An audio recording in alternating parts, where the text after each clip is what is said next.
Guys, tignan nyo. Ang calm, no? Anong oras na ba? Ang oras na ay hindi nyo pala nakikita. 4:40 ng umaga dito sa Nagsasa, Batanes. Mas malayo to sa Anawangin pag alam nyo yung Anawangin. O yan, oh, ang ganda, no? Ay!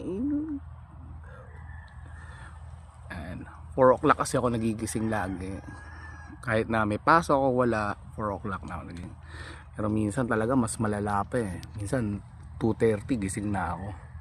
Hindi na ako makatulog. Oh, ang ganda.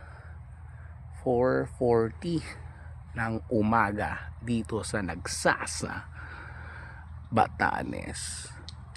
Ulitin ko ha, pag alam niyo yung Anawangin, mas malayo na konti ito.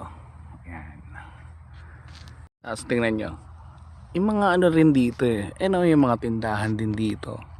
So yan, gandun sa may kulay na yun, may ilaw na yun. Pero dito, ang pinaka problema lang dito, honest review lang talaga, walang internet pa. Tsaka yung ibang mga resort dito ay hindi pa talaga ganun ka-develop. Kasi bago pa nga to. Unlike yung Anawangin na napuntahan ko po dati, ay parang ganun din. Pero yung Anawangin ngayon daw ay maganda na eh. So yan, may mga entertainment din dito. Syempre mga tao nagparty-party kaninang umaga, madaling araw, tulog. Kaya ako, hindi naman ako party-party. Weh, di nga. Yan ang ganda. So, yan. So, yun, makikita nyo. Pero ang ganda ng ng dagat to, pag nakita nyo. Makita ko, switch ko mamaya. Ayun, pag nakita nyo. Ang ganda ng dagat, ang still kasi. Ayan o, ang steel. Yan.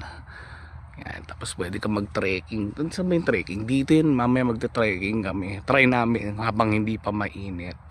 Tapos ngayon din, ngayong araw na din to ay alis din namin. Parang overnight stay lang kami dito sa Nagsasa, Batanes. One of the islands here in Batanes.